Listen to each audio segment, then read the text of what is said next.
Praise the Lord. प्रभु को धन्यवाद हो। ஆண்டவராகிய இயேசு கிறிஸ்துவின் நாமத்திலே உங்கள் யாவரையும் நான் வாழ்த்துகிறேன். प्रभु यीशु मसीह के मधुर नाम से आप सबों को हम नमस्कार करते हैं। இந்த இரண்டாவது நாள் கூட்டத்திலும் நம்முடைய ஆண்டவராகிய இயேசு கிறிஸ்து இந்த கூட்டத்தை நடத்தி தரும்படியாய் நம்மத்திலே வந்திருக்கிறார். आज इस दूसरे दिन की सभा में भी प्यारे परमेश्वर यीशु हमारे बीच में इस सभा को आशीष के रूप में आशीषित करके देने के लिए यहाँ पर पधारे हैं। இந்த கூட்டத்தை மிகவும் பொறுப்போடு தாங்கி நடத்துகிற ஜெம்ஸ் ஸ்தாபனத்தினுடைய அனைத்து தலைவர்களும் ஊழியர்களும் உடன் பங்காளர்களாய் சகோதரர்களாய் நின்று செயல்படுகின்ற என் அன்பு சகோதரர்களுக்கு என் வாழ்த்துக்களை என் நன்றியை நான் தெரிவிக்கிறேன். साथ ही साथ इस सभा को इस प्रकार बहुत ही अच्छी ढंग से आप इसको आयोजन करने के लिए जेम्स की तरफ से जितने भी हमारे भाई लोग और जितने अगुवे लोग हैं उन सभी को मिल करके आपके बीच में इस प्रकार सभा का आयोजन करने के लिए उनके सहकर्मी लोग बहुत ही मेहनत के साथ इस सभा का आयोजन किए हैं। इसलिए उन सभी को हृदय के गहराई से हम उनका धन्यवाद देते हैं। प्रभु उन्हें आशीष दें। இந்த கூட்டத்திற்காக அன்பு சகோதரர் ஞானப்பிரகாசம் அவர்களும் ஜோனல் டைரக்டராக இருக்கக்கூடிய அருமையான விக்டர் அண்ணன் அவர்களும் எடுத்த முயற்சிகள் ஏராளம். साथ ही साथ इस सभा को आयोजन करने के लिए विशेष करके गिरडी में यहाँ के पास्टर के रूप में स्थानीय पादरी के रूप में काम करने वाले ज्ञान प्रकाशम भैया और उसके साथ साथ हमारे जोनल सुपरिटेंडेंट जो विक्टर इमानुएल हैं कोडरमा से आए, उन लोगों के लिए मैं धन्यवाद देता हूँ क्योंकि उन्होंने बहुत परिश्रम किए इस सभा का आयोजन करने के लिए। நீங்கள் இந்த குழுவினருக்காக அதிகமாய் ஜெபிக்கும்படி हम அன்போடு आपसे आग्रह கேட்டுக்கொள்கிறேன். करूंगा, हम आपसे विनती करते हैं इस झुंड के लिए जो जेम्स का सदस्य हैं उन सभी के लिए आप सब कोई मिल के उनके लिए प्रार्थना करें। கர்த்தர் இந்த கூட்டத்தை குறித்து சொல்லியிருக்கிறார் 5 நாட்கள் முடிவிலே இந்த கூட்டம் மகிமையானதாக முடிவடையும் என்று. क्योंकि परमेश्वर ने कहा है इस 5 दिन का सभा 5वां दिन जब अंत होगा वो परमेश्वर की महिमा से भरा हुआ एक सभा के रूप में ये सभा का अंतिम होगा। நேற்றைய தினத்தில் சில நேரம் மழை வந்தது. कल के दिन थोड़ा से बारिश आके हमें परेशान किया, ஆனால் இன்றைக்கு கர்த்தர் சூழ்நிலைகளை நமக்கு சாதகமாக்கி இருக்கிறார். परंतु आज परिस्थिति को परमेश्वर हमारे अनुकूल में बदल दिया है। கர்த்தர் எல்லாவற்றையும் நம்மளே நன்மையாக செய்து முடிக்கிறவராய் இருக்கிறார். क्योंकि हमारा परमेश्वर सारी बातों का हमारे भलाई के लिए ही करता है। இந்த இரண்டாவது நாளும் பாவத்திலிருந்து ரட்சிப்பை குறித்து, பாவத்திலிருந்து சுகத்தை குறித்து, பாவத்திலிருந்து நாம் ஆசீர்வாதத்திற்கு திரும்புவதை குறித்து உங்கள் மத்தியிலே நான் பிரசங்கித்து கடந்து செல்ல ஆசைப்படுகின்றேன். आज भी हम आपके बीच में पाप से किस प्रकार मन फिरा सकते हैं, पाप से किस प्रकार मुक्ति को प्राप्त कर सकते हैं और उसके द्वारा किस प्रकार की आशीषों को हम पा सकते हैं, उन बातों के विषय में आपको बतला के हम आगे बढ़ने के लिए चाहते हैं। நேற்றைய தினத்திலே பாவத்தை குறித்து சில விஷயங்களை உங்களோடு பகிர்ந்து கொண்டேன். कल के दिन हमने पाप किस प्रकार का है उन बातों के विषय में मैं आपसे कुछ बातों को बारे में बातचीत किया। கட்டளையை மீறுவதே பாவம் என்று உங்கள் மத்தியிலே கட சொல்லினேன். मैंने कल आपको इस बात को बताया जो आज्ञा का उल्लंघन करता है वो पाप है। அநீதி எல்லாம் பாவம் என்று சொன்னேன். सारे अधर्म की बातें वो पाप करके मैंने कल आपको ஒருவருக்கு समझाया। நன்மை செய்ய அறிந்திருந்து செய்யாமற் போகும் பொழுது அது பாவம் என்று சொன்னேன். यदि मैं भलाई करने के लिए जानने के बावजूद भी यदि मैं भलाई नहीं करता हूँ तो वो मेरे लिए पाप गिना जाएगा। इसको मैंने कल இன்றைக்கு बताया। நான்காவதாக ஒரு காரியத்தை நீங்கள் அறிந்து கொள்ள வேண்டும். விசுவாசத்தினால் வராத யாவுமே பாவமாக இருக்கிறது. और चौथी बात आज आपको जानना जरूरी है, जो कुछ भी विश्वास के द्वारा नहीं आता है वो सब पाप है। நம்முடைய விசுவாசம் நம்முடைய வாழ்க்கையிலே பரிசுத்தத்தை வெளிப்படுத்தக்கூடியதா இருக்கிறது. क्योंकि हमारा विश्वास ही हमारे पवित्रता को हमारे जीवन के द्वारा प्रकट करने वाली चीज है। என்னுடைய விசுவாசத்தினாலே நான் ஆராதிக்கிற தெய்வத்தினுடைய மகிமையான காரியங்களை வெளிப்படுத்தக்கூடியதாய் காணப்படுகிறது. क्योंकि हम आराधना के द्वारा उस महान परमेश्वर की बातों को हम अंतरात्मा से लोगों तक प्रकट करने की बातें हमारे अंदर से निकलती हैं। நேற்றைய தினத்தில் உங்களுக்கு ஒரு கதையோடு கூட நான் இந்த பாவத்தை குறித்து பேசினேன். कल के दिन एक कहानी के साथ मैंने पाप के बारे में आपको समझाया, बातचीत किया கொஞ்ச आपसे। நாட்கள் தான் நீங்கள் பாவத்தை பிடிக்க வேண்டும், பிறகு பாவம் உங்களை பிடித்துக் கொள்ளும் என்று சொல்லி मैंने कल आपको ये बताया कि कुछ ही दिन आप जब पाप करना शुरू करते हैं उस वक्त आप पाप को पकड़ते हैं, परंतु धीरे धीरे दिन बीतने के बाद पाप आपको जकड़ लेता है करके मैंने कल आपको बताया। பாவம் என்பது என்னவென்று சொன்னால் கொஞ்சம் கொஞ்சமாக உங்களை அடிமைத்தனத்துக்குள்ளே கொண்டு போகக்கூடியதா இருக்கிறது. पाप क्या है? धीरे धीरे थोड़ा थोड़ा करके आपको अपने अधीन में ले जाने वाली बात, वही पाप है। அந்த பாவம் கொஞ்ச நாட்களுக்குள் அவனை சிறையாக்கி ஒரு அடிமைத்தனத்துக்குள்ளே அவனை நடத்துகிறது. और पाप धीरे धीरे उस व्यक्ति को अपने वश में करके उसको जो अपना गुलाम बना लेता है। இந்த உலகத்தில் மனிதர்கள் தங்கள் பாவ மன்னிப்புக்காக பலவிதமான முயற்சிகளை செய்கிறார்கள். इस दुनिया में यदि आप देखिएगा, पाप से मुक्ति पाने के लिए इंसान क्या क्या काम को करते हैं, किस प्रकार के कामों को करते हैं ताकि वो पाप से मुक्ति को प्राप्त करें। 2000 ஆண்டுகளுக்கு முன்பதாக என் ஆண்டவராகிய இயேசு கிறிஸ்து பாவிகளை ரட்சிக்கும்படியாக இந்த பூமிக்கு வந்தார். परंतु आज से 2000 वर्ष पहले प्रभु यीशु मसीह इस संसार में पाप में से मुक्ति देने के लिए ही इस संसार में अवतार लिया। உலகத்திலே பாவ மன்னிப்புக்காக மனிதர்கள் பல இடத்தில் அலைந்து திரிந்து கொண்டிருந்தார்கள். उन दिनों में संसार में जो है कई लोग कई प्रकार की बातों को लेकर के पाप से मुक्ति पाने के लिए इधर उधर भटकते थे। ஆதாம் என்கிற ஒரு முந்தின மனிதனுடைய பாவத்து நிமித்தம் உலகம் முழுவதும் ஒரு சிறையிருப்புக்குள்ளே கடந்து வருகிறது. आदि मानव आदम के द्वारा पाप करने के वजह से पूरे संसार पाप के अधीन में चले आया। ஒரு மனிதனுடைய மீறுதலினாலே வந்த பாவத்தை முறியடிக்க இயேசு கிறிஸ்து இந்த பூமியிலே கீழ்ப்படிதலுடன் ஒரு மனிதனாய் பிரவேசித்து தன் இரத்தத்தை சிந்தினதினாலே அந்த பாவத்தின் சாபத்தை முறியடித்தார். एक मनुष्य जो पाप परमेश्वर के विरोध में काम को करने के वजह से उसने पाप किया, उस एक ही मनुष्य के पाप के वजह से पूरे संसार पाप के अधीन में चले आया। इसलिए यीशु मसीह भी एक मनुष्य होकर के इस संसार में जन्म लिया ताकि मानव जाति के पाप से उद्धार करके परमेश्वर की ओर फेर लाने के लिए। அவர் பூமியிலே சிந்தின இரத்தத்தினாலே நமக்கு பாவ மன்னிப்பின் நிச்சயம் உண்டாயிருக்கிறது. और उसने कलवरी क्रूस पर खून बहाया ताकि उनके खून बहाने के वजह से हमें पाप में से क्षमा मिले और पाप का मुक्ति प्राप्त करें। இந்த உலகத்திலே ஒரு மனிதனுடைய பாவத்திலிருந்து விடுதலை பெறுவதற்கு இயேசு கிறிஸ்துவினுடைய கல்வாரி இரத்தத்தினால் மாத்திரமே வழி உண்டு என்று பரிசுத்த வேதம் திட்டவட்டமாக சொல்லுகிறது. धर्मशास्त्र साफ साफ बतलाती है मानव जाति के पाप से मुक्ति प्राप्त करने के लिए एक मार्ग है, वो ये है ये यीशु मसीह के पवित्र खून ही सारे मनुष्य का पाप को धोने का ताकत रखता है। என் அன்பு சகோதரனே சகோதரி, ஆண்டவராகிய இயேசு கிறிஸ்து இந்த பூமியிலே உயிரோடு உலாவின நாட்களிலே 3 இடத்திலே வெளியரங்கமாக மனிதர்களுடைய பாவங்களை மன்னித்தார்.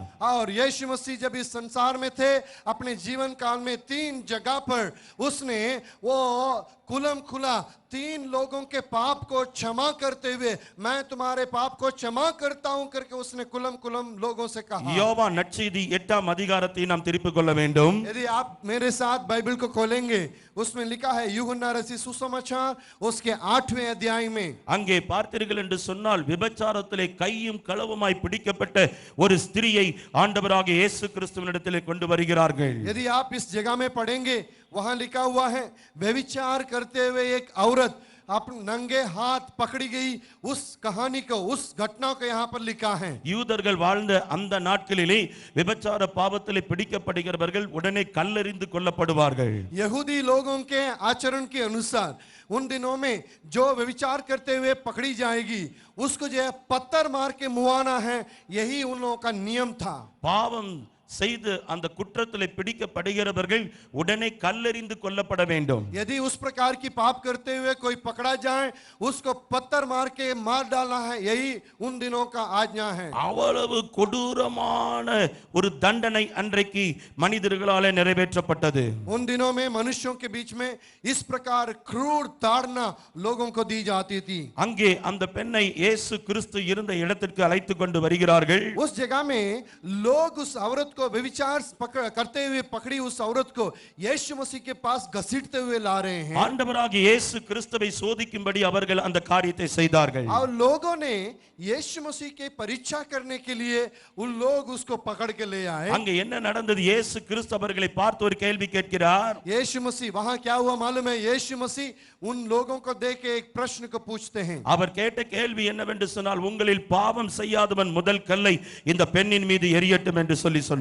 और उसने यीशु मसीह ने उनसे कहा तुम में से जो अभी तक किसी प्रकार के पाप नहीं किया हो वो सबसे पहला पत्थर इस औरत के ऊपर मारे करके यीशु ने உங்களில் कहा, பாவம் செய்யாதவன் முதல் கல்லை எறியட்டும் என்று जो சொன்னார். तुम में पाप नहीं किया आज तक, वो पहला पत्थर इस औरत के ऊपर मारे. ஒருவன் மீதும் குற்றம் சொல்லுவதற்கு நமக்கு அதிகாரம் இல்லை. क्योंकि किसी के ऊपर हम गलत इंजाम लगाने के लिए हमें अधिकार नहीं है. ஏனென்று சொன்னால் பாவம் செய்யாத மனிதன் இந்த பூமியில இல்லை. क्योंकि संसार में कोई ऐसा नहीं है जो कभी पाप नहीं किया हो. ஆகவே உங்களில் பாவம் செய்யாதவர்கள் முதல் கல்லை எறியட்டும் என்று சொன்னார். इसलिए यीशु मसीह ने कहा, तुम में जो पाप रहित है वो सबसे पहला पत्थर मारे. நீங்கள் வேதத்தை திருப்பி பார்க்கும் பொழுது यदि आप धर्मशास्त्र को खोल के देखिए, ரோமர் 3:23 நீங்கள் கவனிக்க வேண்டும். रोमियो 3 का जो है 23 में यदि पढ़िएगा, எல்லோரும் பாவம் செய்து தேவ மகிமையற்றவர்கள் ஆனார்கள் என்று வேதம் சொல்லுகிறது.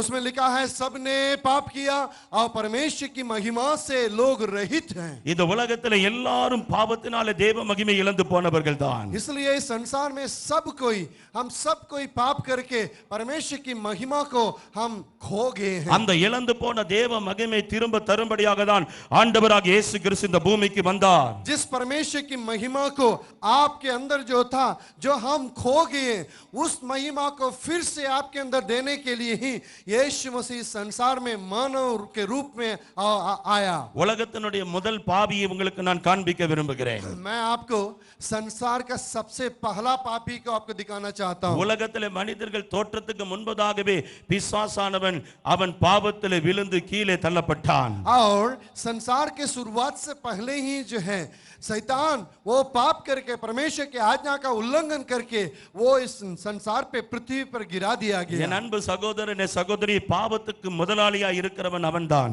क्योंकि मेरे प्यारे भाई और बहन, उस पाप का जो अधिकारी या पाप का मालिक यदि कहा जाए वो उस शैतान है. நம்முடைய ஆண்டவர் ஜீவனுக்கு அதிகாரியாக இருக்கின்றார். परंतु हमारा प्रभु यीशु वो जीवन का अधिकारी है. हालेलुया. அவரே ஜீவ ஒளியாய் இருக்கிறவர். क्योंकि वो जीवन का ज्योति है. என் அன்பு சகோதரனே சகோதரி, பாவத்தின் துவக்கம் அங்கே ஆரம்பிக்கிறது. मेरे प्यारे भाई और बहन, पाप का शुरुआत उसी जगह हुई है. விழுந்து போன பிசாசு இப்பொழுது தேவனால் படைக்கப்பட்ட விசேஷித்த சிருஷ்டிப்பாகிய மனித இனத்தை கெடுக்கும்படி புறப்பட்டு வருகிறான். स्वर्ग से गिराई गई वो शैतान जो है, मनुष्य का बहुमूल्य सृष्टि जो मानव जाति है, उसको परमेश्वर से अलग करने के लिए वो कार्य करना शुरू कर दिया. நீங்கள் ஆதி ஆகமத்தினுடைய புத்தகத்திலே 3ஆம் அதிகாரத்திலே பார்க்கும் பொழுது அங்கே ஏவாள் என்ற ஒரு ஸ்திரீயை வஞ்சித்து பிசாசானவன் உலகத்துக்குள்ளே பாவம் என்கிற ஒரு வித்தை இந்த பூமியிலே கொண்டு வருகின்றான். यदि आप उत्पत्ति की किताब उसका 3रा अध्याय को पढ़िएगा, वहां सबसे पहला मानव और उसकी पत्नी हव्वा जो है वो परमेश्वर की आज्ञा का उल्लंघन करने के लिए शैतान ने उसको वंचित किया और उसके द्वारा इस संसार में पाप का प्रवेश हुआ है. நீங்கள் பாவத்தை குறித்து 3 பகுதிகளாக பிரித்து பார்க்க நான் ஆசைப்படுகின்றேன். आज मैं पाप को 3 झुंड में आपको बांट के बताने के लिए चाहता हूं. நீங்கள் வேதத்திலே 1 யோவான் 2ஆம் அதிகாரம் 16ஆம் வசனத்தை திருப்பிக் கொள்ளும்படி அன்போடு கேட்டுக்கொள்கின்றேன். मैं आपसे अनुरोध करूंगा, पहला यूहन्ना उसका 2रा अध्याय को यदि आप मेरे साथ खोल लें. அங்கே 3 degrees of sin என்ற தலைப்பிலே கர்த்தருடைய ஆவியானவர் ஒரு வசனத்தை வெளிப்படுத்தி இருக்கிறார். वहां 3 प्रकार की पाप के विषय में परमेश्वर ने 3 बातों को वहां प्रकट किया है. ஒன்று மாம்சத்தின் இச்சை, वो एक जो है शरीर की अभिलाषा, 2 கண்களின் இச்சை, दूसरी आंखों की अभिलाषा, மூன்றாவது ஜீவனத்தின் பெருமை. और तीसरी बात जीविका का घमंड. இந்த 3 காரியங்கள் அன்றைக்கு ஏவாளுடைய வாழ்க்கையிலே நிறைவேறியது. ये 3 बातें उन दिनों में हव्वा के अंदर भी पाया गया. மாம்சத்தின் இச்சை, கண்களின் இச்சை, ஜீவனத்தின் பெருமை பாவத்தினுடைய பூரணமாய் இருக்கின்றது. शरीर की इच्छा, आंखों की अभिलाषा और जीविका का घमंड, ये तीनों जो है पाप का परिपूर्णता को दर्शाता है. நேற்று மேலோட்டமாக பாவத்தை குறித்து சொன்னேன். இன்றைக்கு கொஞ்சம் ஆழமாக உங்களோடு பேச விரும்புகிறேன். मैंने कल पाप के विषय में थोड़ा से आपको बताया, आज उसका परिपूर्णता क्या है उसको मैं आपको बताने के लिए நீங்கள் चाहूंगा. ஆதியாகமம் 3ஆம் அதிகாரத்திலே திரும்பி பார்க்கும் பொழுது यदि आप उत्पत्ति की किताब उसके 3रे अध्याय को खोल के देखिएगा, அங்கே மாம்சத்தின் இச்சை ஏவாளினுடைய வாழ்க்கையிலே எப்படி நிறைவேறியது, वहां उस शरीर की इच्छा किस प्रकार उस हवा के अंदर कार्य किया. அந்த பழத்தை, அந்த மரத்தை அவள் பார்த்த பொழுது அது பார்வைக்கு இனிமையாய் இருந்தது. जब उसने उस फल को देखा, वो उसके देखने में मन भावना था वो அது फल। பார்வைக்கு புசிப்பதற்கு ஏற்றதாக இருக்கிறது. और जैसे उसने उस फल को देखा, वो खाने योग्य उसको दिखाई पड़ने लगा। இந்த உலகத்திலே பரிசுத்தத்தை தவிர கவரக்கூடிய எந்த ஒரு விஷயத்திலும் மனிதன் ஜாக்கிரதையா இருக்க வேண்டும். इसलिए इस संसार में पवित्रता की ओर जो हमें आकर्षित नहीं करता है, उन बातों से हमें सावधान रहने की जरूरत है। நம்முடைய மாம்சத்தின் இச்சையை நிறைவேற்றுவதற்கு நம்முடைய மனசு துடிக்கும். जरूर हमारे शरीर की इच्छा को पूरा करने के लिए हमारे जो है अंदर एक इच्छा पैदा होता है। முதலிலே மனிதனுக்குள்ள கூடிய தோன்றக்கூடிய தோற்றம் பாவம் நல்லது என்று தோண செய்யும். सबसे पहले मनुष्य के अंदर जब मनुष्य पाप को देखता है, उस वक्त उसके अंदर इस प्रकार विचार उत्पन्न होती है कि ये तो बहुत अच्छा है। நான் கிரிடி இந்த பட்டணத்துக்கு வருவதற்கு முன்பதாக கொல்கத்தா வரைக்கும் நான் அருமையான ட்ரெயினில் டிராவல் செய்து கொண்டிருந்தேன். और मैं जब गिरिडीह आने से पहले कलकत्ता आने के लिए हम ट्रेन में सफर कर रहे थे। அந்த ட்ரெயினில் எனக்கு பார்த்தீர்கள் என்று சொன்னால் என்னை சூழ்ந்து अनेक வாலிபர்கள் இருந்தார்கள். और उस ट्रेन में मेरे चारों ओर जो है कई जवान लोग बैठे हुए थे। என்னுடைய பிரயாணத்தில் 2 நாட்களாக இந்த வாலிபர்கள் குறிப்பிட்டு என்னை கவனித்துக் கொண்டே இருந்தார்கள். और 2 दिन लगातार हमारे सफर के वक्त जो है वो जवान लोग बहुत ध्यान पूर्वक हमारी ओर अपने ध्यान को लगाए हुए थे। அதுல ஒரு வாலிபன் என்னிடத்தில் வந்து என்னை கேட்டான். उसमें से एक जवान आके मुझसे पूछा, நீ பீடி குடித்திருக்கிறாயா என்று கேட்டான். हमसे पूछा क्या आप कभी बीड़ी पिए हैं? நான் இல்லை என்று சொன்னேன். मैंने उनसे कहा नहीं पिया हूँ। நீ தண்ணி அடிப்பியா என்று சொல்லி கேட்டான். और उसने हमसे पूछा तुम दारू पीते हो? நான் இல்லை என்று சொன்னேன். मैंने उनसे कहा नहीं पिया हूँ। நீ சினிமாக்கு போயிருக்கியா என்று சொல்லி கேட்டான். और उसने मुझसे पूछा कभी सिनेमा देखे हो? मैंने कहा எனக்கு नहीं। இன்ட்ரெஸ்ட் இல்லை என்று சொன்னேன். मैंने कहा मुझे उसमें दिलचस्पी नहीं है। அவன் என்னை பார்த்து கேட்கிறான், உனக்கு எதுல தான் இன்ட்ரெஸ்ட் இருக்குது? और उसने मुझसे पूछा अरे भाई तुमको कौन सी बात में दिलचस्पी है? நீ குடிக்கலனா, यदि तुम नहीं पीते हो, நீ புகை பிடிக்கலனா, यदि तुम सिगरेट नहीं पीते हो, நீ சினிமா போகலனா, यदि तुम सिनेमा नहीं देखते, இந்த உலகத்தை அனுபவிக்கலனா, यदि इस संसार के भोग विलास को यदि भोगे हुए नहीं, நீ வேஸ்ட். இந்த பூமியில வாழ்றது வேஸ்ட்னா. तुम इस संसार में जिंदा रह के बेकार है। ஆனால் ஒரு விஷயத்தை உங்களுக்கு சொல்லுகிறேன். परंतु मैं एक बात को आपको बताना चाहता இந்த हूँ, பூமி உங்களுக்கு எனக்கும் நிரந்தரம் அல்ல. ये संसार मेरे लिए आपके लिए ये लगातार रहने का नित्य जगह नहीं है। உலகத்தினுடைய கண்ணோட்டம் என்ன? இதெல்லாம் மனுஷனுக்கு சந்தோஷத்தை கொண்டு வருகிறது என்று சொல்லி. जरूर संसार में हर लोगों के यही इच्छा है या यही लोगों के विचार है कि संसार हमारे लिए आनंद को लाता है। அவன் என்னிடத்தில் கேட்ட எந்த ஒரு தவறான காரியத்துக்கும் என்னுடைய மாம்சத்தை நான் இடம் கொடுக்க விடாதபடி இருந்தேன். जो कुछ भी उस जवान ने मुझसे पूछा, उसमें से किसी बात के लिए मैं अपने शरीर की इच्छाओं पे आधीन होकर के मैं अपने आप को नहीं छोड़ा। முதலிலே பாவத்தினுடைய தன்மையை நீங்கள் புரிந்து கொள்ள வேண்டும். நான் செய்யறது தான் சரி என்ற உணர்வை பிசாசு உங்களுக்குள்ள கொண்டு வந்து விடுவான். सबसे पहले मैं आपसे अनुरोध करता हूं, आप जान लीजिए कि शैतान ऐसा काम करता है, जो कुछ भी आप पाप करते हैं उस पाप को शैतान आपके मन में बैठा के कहेगा जो तुम कर रहे हो सही कर रहे हो। ஒருவர் என்னிடத்தில் இப்படியாக ஓடி வந்து சொன்னார், एक व्यक्ति हमसे दौड़ के आके इस प्रकार कहा, பாஸ்டர் நான் ஏன் குடிக்கிறேன் என்று தெரியுமா உங்களுக்கு? पादरी साहब आपको मालूम है मैं क्यों पीता हूँ? என் மனைவி சரியில்லை, मेरी बीवी ठीक नहीं है, எப்ப பார்த்தாலும் என்னை திட்டிக் கொண்டே இருக்கிறாள், हमेशा मुझे डांटती रहती है, ஆகவே எனக்கு துக்கம் தாங்க முடியவில்லை, इसलिए मुझे दुख बर्दाश्त नहीं होता है, ஆகவே நான் குடிக்கிறேன் என்று சொன்னார். इसलिए मैं पीता हूं करके उसने कहा। ஆகவே அவர் குடிக்கு அங்கே அடிமையாகி விட்டார். इसलिए वो उस दारू पीने के आदत में वो गुलाम बन गया। நான் அவரை பார்த்து கேட்டேன், मैंने उनसे पूछा, நீ போதையிலிருந்து எழுந்தவுடனே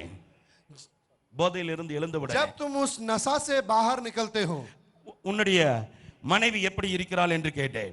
और उस वक्त जो है तुम्हारी पत्नी तुम्हारे साथ किस प्रकार बर्ताव करती है? அவள் அதே போல ராட்சசியாக தான் இருக்கிறாள். और वो कहा जैसे मैं पहले देखा था उसी समान वो राक्षस जैसी दिखती है அப்போ हमको। துக்கத்துக்காக இந்த மனிதன் குடித்து என்ன பிரயோஜனம்? तब आप हमको बताइए वो व्यक्ति दुखित होकर पीने से उसको क्या फायदा मिला?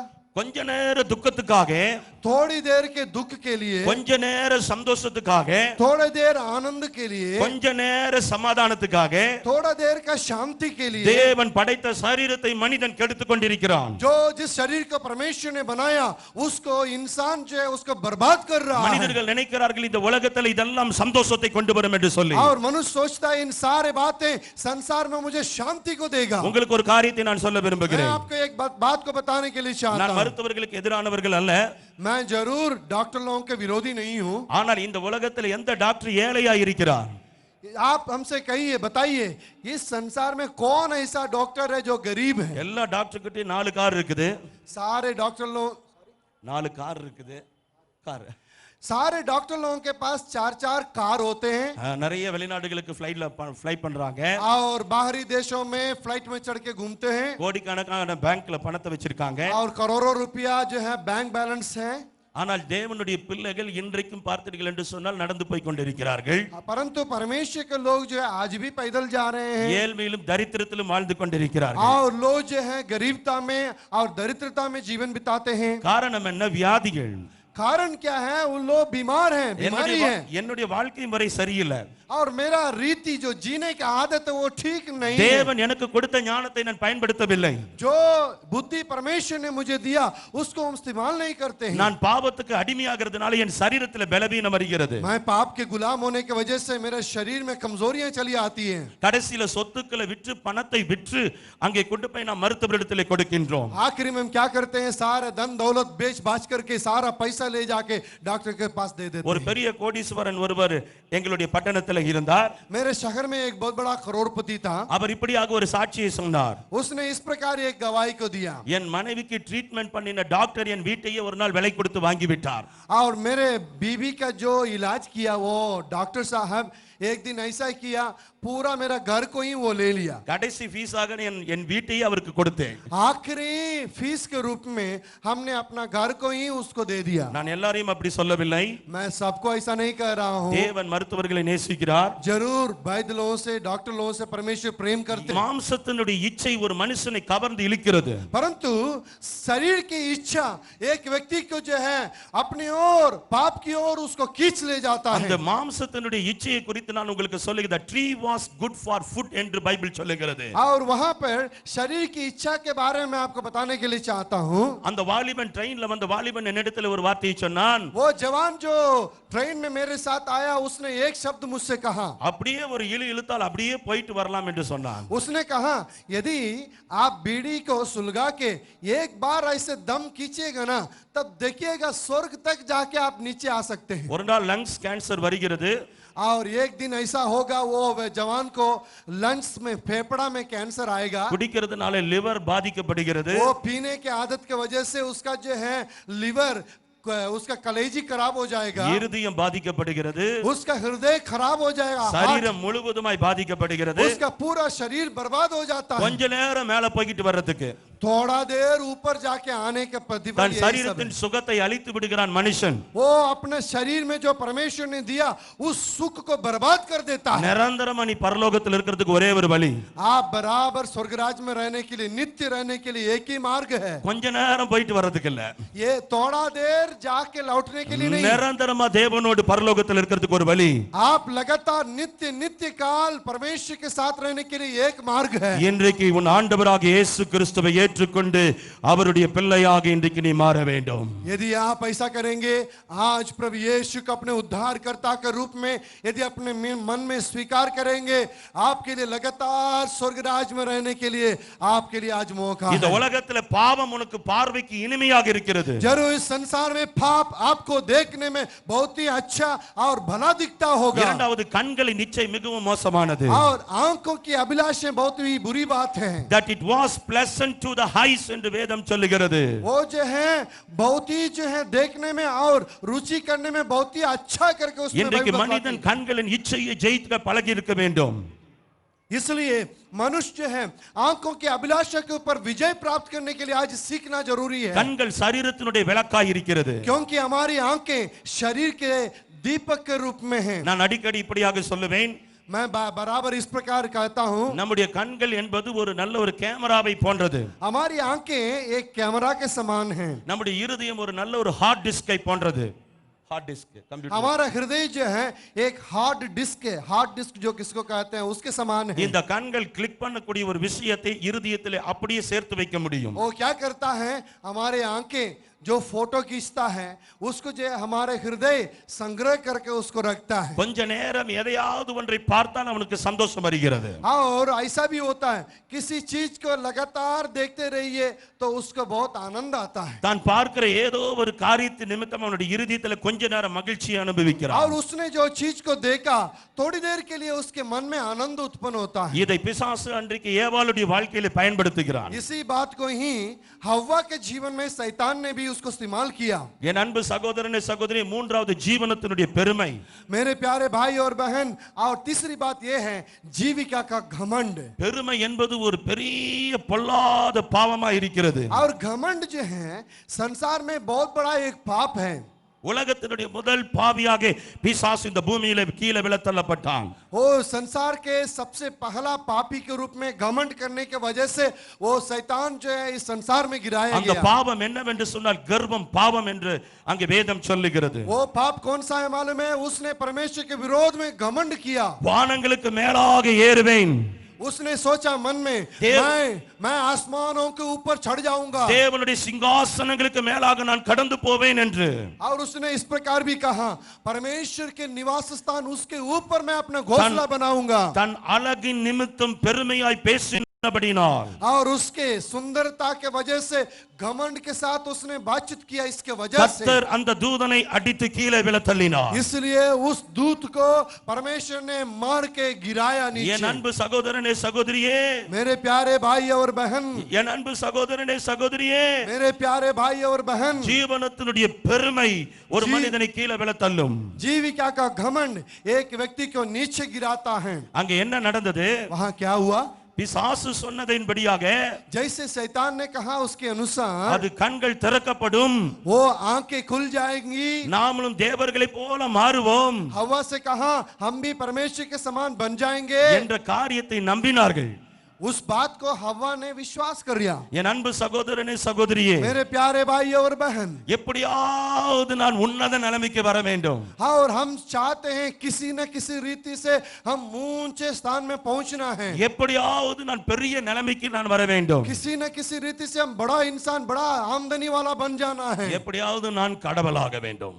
जैसे भी हो हम भगवान बन जाना है। அநேகர் என்னை பின்பற்ற வேண்டும். कई लोग जो है मेरे पीछे हो लेना है। உலகத்திலேயே என்னுடைய பெயர் முதலிலே வர வேண்டும். पूरे संसार में मेरा नाम बहुत आगे रहना है। இப்படிப்பட்ட பெருமை எல்லாம் ஒரு நாள் கீழே விழத்தள்ளி போகிற காலம் வரும். इस प्रकार की सारे घमंड एक दिन नीचे गिराने का वो दिन शीघ्र आने वाला है। ஆண்டவராக இயேசு கிறிஸ்து இந்த பூமியில் இருக்கிற காலத்தில் ஒரு காரியத்தை சொன்னார். प्रभु यीशु मसीह संसार में जीवन बिताते वक्त एक बात को इस प्रकार कहा। என் ஆண்டவராக இயேசு கிறிஸ்து சொன்ன வார்த்தையை உங்களுக்கு சொல்லுகிறேன். जो यीशु मसीह ने कहा था उस कथन को मैं आपको सुनाने के लिए உங்களில் चाहता हूं। ஒருவன் பெரியவனாய் இருக்க விரும்பினால் அவன் ஒரு வேலைக்காரனாய் ஊழியக்காரனாய் இருக்க கடவன் என்று சொன்னார். यीशु ने कहा यदि तुम में से बड़ा बनना चाहता है तो वो दूसरों का गुलाम या सेवक बने। என் அன்பு சகோதரனே சகோதரியே, मेरे प्यारे भाई और बहन, சோதோம் என்ற பட்டணத்தை தேவன் அழித்தார்.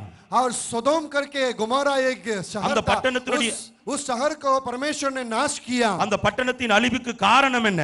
उस शहर का विनाश का कारण क्या है? எசேக்கியேல் 16:49 நீங்கள் கவனிக்க வேண்டும். एस्केल की पुस्तक उसका 16वां अध्याय उसका 49वां पद में पढ़ते हैं। அங்கே பரிசுத்த வேதம் சொல்லுகிறது, वहां धर्मशास्त्र बतलाती है அந்த பட்டணத்தினுடைய கர்வம், उस शहर का घमंड, அந்த பட்டணத்தினுடைய ஆகார திரட்சி, उस शहर का जो है जो खाने पीने के वस्तुओं का भरमार, அந்த பட்டணத்தினுடைய நிர்விசாரம், उस शहर का जो निर्विचार था। என் அன்பு சகோதரனே சகோதரியே, मेरे प्यारे भाई और बहन, தேவன் எருசலேமின் அருவருப்புகளை குறித்து சொல்லும் பொழுது இந்த வார்த்தையை ஆண்டவர் சொல்லுகின்றார். ये परमेश्वर जब यरूशलेम का घिनौनी बातों के बारे में जब कहता है तो इस प्रकार कहता है। தேவன் அந்த பட்டணங்களை அழித்து போட்டார். परमेश्वर ने उस शहरों को नाश कर डाला। எப்போ ஒரு மனிதனுடைய வாழ்க்கையில பாவம் பிரவேசிக்கிறது, कब एक व्यक्ति के अंदर पाप प्रवेश करता है, என்ன தப்பு பண்ணாலும் அதை மறைக்கிறதுக்கு எனக்கு தைரியம் இருந்தால், அந்த கர்வம் இருந்தால் இருந்தால் கண்டிப்பாக பாவம் உள்ளே பிரவேசிக்கும். जब एक व्यक्ति के अंदर इस प्रकार की सोच चली आती है, चाहे मैं कोई भी पाप करूं, उसको छुपाने की ताकत भी मैं रखता हूं, उस विचार जब मनुष्य के अंदर चली आती है, तब वो पाप करने के लिए आगे आता है. என்னையெல்லாம் கேட்கறதுக்கு யாருமே இல்ல. ऐसा भी सोचता है, अरे मुझे कौन पूछ सकता है, हमको पूछने वाला कौन हो है, நான் யாருக்கு பயப்படணும், मैं किससे डरना है, என்ன எதுக்கு யார் என்ன கண்ட்ரோல் பண்ண முடியும், मुझे कौन जो है अपने वश में कर सकता है. அப்படின்ற எண்ணம் என்னைக்கு வருதோ அன்றைக்கு நான் பாவத்துக்கு அடிமையாகின்றேன். ये विचार जब एक व्यक्ति के अंदर चली आती है, तब वो पाप करना शुरू करता है. இரண்டாவது நல்ல ஆகார திரட்சி. हाँ, और दूसरी बात खाने पीने का भरमार है. போய் கஷ்டப்பட்டு உழைக்கணும்ன்ற அவசியம் கிடையாது. यहाँ मेहनत करके कमाने का कोई जरूरी नहीं வீட்டுல है. தேடி சாப்பாடு வருகிறது.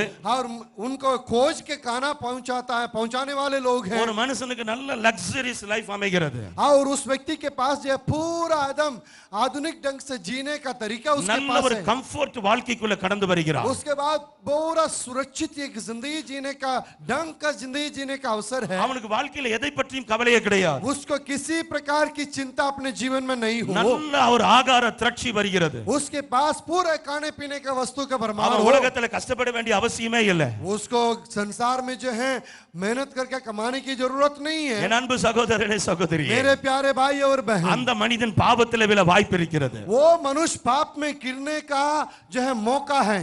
என் அன்பு சகோதரனே சகோதரியே, செல்வம் அதிகமாக இருக்கிறது, मेरे प्यारे भाई और बहन, धन दौलत बहुत सारा है ஆகார திரட்சி அதிகமாக இருக்கிறது, और खाने पीने के वस्तुओं हैं. உலகத்துல எல்லா சந்தோஷத்தையும் அனுபவிக்கிற பாக்கியம் இருக்கிறது. संसार में सारे सुख सुविधाओं को भोगने का अवसर भी है. இப்ப கண்ட்ரோல் பண்றதுக்கு யாரும் கிடையாது. हमको जो अपने वश में करने वाला कोई नहीं हो. சந்தோஷமாக பாவத்துக்குள்ள பிரவேசிக்கிறார்கள். पूरे खुशी खुशी पाप करना शुरू कर देते हैं. இளைய குமாரன் என்ற ஒரு உவமையை பரிசுத்த வேதம் சொல்லுகிறது. और पवित्र शास्त्र एक उड़ाव पुत्र का कहानी बतलाती है. அவன் ஏன் தூர தேசத்துக்கு போனான்? वो क्यों दूर देश में गया था? யாரும் என்னை பற்றி கேட்க கூடாது. वो इस प्रकार चाहा, मुझे कोई जो है प्रश्न नहीं पूछना है. என்னுடைய தவறை யாரும் சுட்டி காண்பிக்க கூடாது. मेरे कमियों को कोई नहीं दिखाना है. எனக்கு விரோதமா யாரும் பேசக்கூடாது. कोई मेरे विरोध में नहीं बोलना है. தூர தேசத்துக்கு புறப்பட்டு मैं போனான். दूर देश में चला गया. தகப்பனுடைய கண்களுக்கு மறைவாய் போனான். वो अपने बाप के आंखों से दूर चला गया. இரண்டாவது செல்வ செழிப்பு, பாக்கெட் நிறைய பணம் இருக்குது. अब उसके पास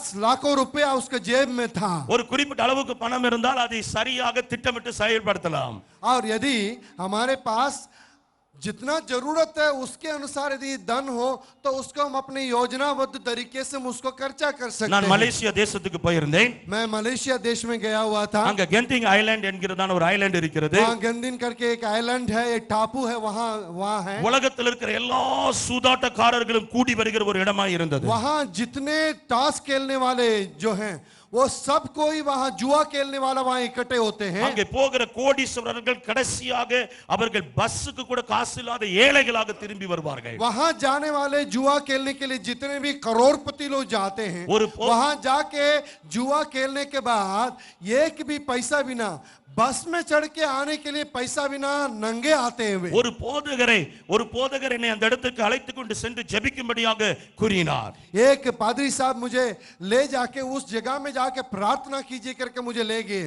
அங்கே உலகத்திலிருந்து வந்த பல திசைகளிலிருந்து வந்தவர்கள் இடைவிடாமல் இரவு பகலாக சூதாடி கொண்டிருக்கிறதை நான் பார்த்தேன். वहां मैंने देखा संसार के कई कोने से आए हुए लोग रात दिन बैठ के जुआ खेल रहे हैं. என் உள்ளம் உடைந்து நொறுங்கி போனது. और मेरा हृदय टूट गया. அங்கே பார்க்கும் பொழுது அந்த கெந்திங் ஐலாண்டுக்கு வெளியில சில பிச்சைக்காரர்கள் உட்கார்ந்து கொண்டிருந்தார்கள். मैंने देखा है कि उस गंदिन टापू के चारों ओर बाहरी जगह में बहुत सारे ढेर सारे भिख मांगा लोग भी बैठे हुए थे. அவர்கள் மிகப்பெரிய கோடீஸ்வரர்கள் பல தேசத்திலிருந்து வந்திருந்தார்கள். वहां कई करोड़पति लोग कई देश से वहां आए हुए थे. அவர்கள் பிச்சை எடுத்துக் கொண்டிருந்தார்கள். वहां बाहर उस भीख मांगे लोग बैठ के भीख मांग रहे थे. அவர்களால் திரும்பி தன் தேசத்துக்கு போவதற்கு வழி இல்லை.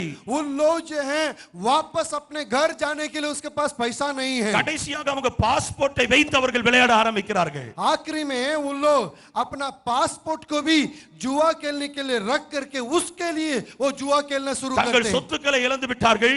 उनके सारे संपत्ति को उस जुआ में लुटा दिया. தங்கள் சொந்த பந்தங்களை இழந்து விட்டார்கள். अपने सारे रिश्तेदारों को लोगों ने खो गया. தங்கள் வாழ்க்கையில் வாழ்க்கையில சமாதானத்தை இழந்து விட்டார்கள். उनके जिंदगी के शांति को खो பிச்சை गए। எடுக்கிற நிலைமையில் அந்த மனிதர்களை நான் பார்த்தேன். अभी वो लोग भिख मांगा बैठ के वहां बैठा हुआ मैंने देखा था। அங்கே अनेक இந்திய பெண்களும் வாயில சிகரெட்டை வைத்துக்கொண்டு சூதாடி கொண்டிருக்கிறதை நான் பார்த்தேன். वहां मैंने कई जो हमारे हिंदुस्तान के बहन लोग भी मुंह में सिगरेट लगा के वहां जुआ खेलते हुए हमने देखा। நம்முடைய தேசம் எவ்வளவு ஒரு மகிமையான தேசமா இருக்க வேண்டும். मेरे प्यारों, हमारे देश कितना अच्छा देश होना है। இந்த தேவ சமூகத்தில் நான் கதறி அழுதேன் அவர்களுக்காக. मैंने देखा, हे प्रभु, हमारे देश के लोग जितने अच्छे स्थिति में रहना है, परंतु इस अवस्था में लोग पहुंच गए करके मैं दिल ठुठा हुआ वहां रो पड़ा। அவர்கள் கெட்டு போய் இருக்கிறதை கண்டு நான் கதறி கதறி அழுதேன். और जो लोग बर्बाद हो गए उस बात को देख करके मैं फूट फूट के रोने लगा। விபச்சாரம் பெருகி இருந்தது அந்த பகுதியிலே. उस इलाका में पूरा व्यभिचार का काम खुलेआम हो रहा था। என் உள்ளம் உடைந்து போனது. मेरा हृदय टूट गया। அங்கே ஒரு சிலரை பார்த்து நான் கேட்டேன், उसमें से कुछ लोगों से मैंने इस प्रकार पूछा, why you came this place? मैंने उनसे पूछा, आप क्यों इस जगह में आ गए? அவர்கள் சொன்னார்கள், நாங்க சும்மா ஜாலியா வந்தோம். लोगों ने कहा, हम लोग तो मौज मस्ती करने के लिए यहाँ आए थे, because அவர்களுக்கு செல்வ செழிப்பு உண்டாயிருக்கிறது. क्योंकि हमारे पास धन दौलत की बढ़ोतरी है। பணம் பெருகும் பொழுது அதை எப்படி செலவு பண்றதுன்னு மக்களுக்கு தெரியல. जब धन दौलत बहुत सारा बढ़ जाता है उसको मालूम नहीं होता है कि हम इसको कैसे खर्च करें। அவர்கள் வந்து அந்த விளையாட்டிலே போட்டு தன்னுடைய பணத்தை அழித்துக் கொண்டிருக்கிறார்கள். और लोग उस जुआ खेलने के जगह में पहुंच के लोग उस पैसा को बर्बाद कर रहे थे। இந்தியாவில் அவர்களுடைய குடும்பம் எல்லாம் குடும்பமாய் கடன் தொல்லை தாங்காமல் தற்கொலை செய்து மடிகின்றன.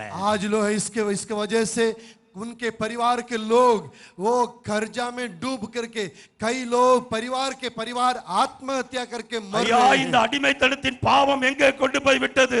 मेरे प्यारों, इस गुलाम की जिंदगी जो है हमें ये पाप कहां ले जाके लोगों को வாழ पहुंचा வேண்டிய दिया। பிள்ளைகள் தற்கொலை செய்து மடிகிறார்கள். और बहुत सारे जवान लोग आत्महत्या करके मर रहे हैं। குடும்பம் தரித்திரத்திலும் வறுமையிலும் ஏழ்மையிலும் வாழ்ந்து கொண்டிருக்கிறது. परिवार जो है धीरे धीरे दरिद्रता में गुलामी में चले जाते हैं। சம்பாதிக்கிற பணத்தை குடிக்கும் மெரிக்கும் மனுஷன் கொண்டு போய் கொட்டிக் கொண்டிருக்கிறான். जितने धन दौलत हम कमाते हैं उस सारे पैसाओं को जो है दारू पीने के लिए गलत कामों में उसको बर्बाद कर रहे हैं। தேவனுடைய ஆசீர்வதிப்பது எதற்காக?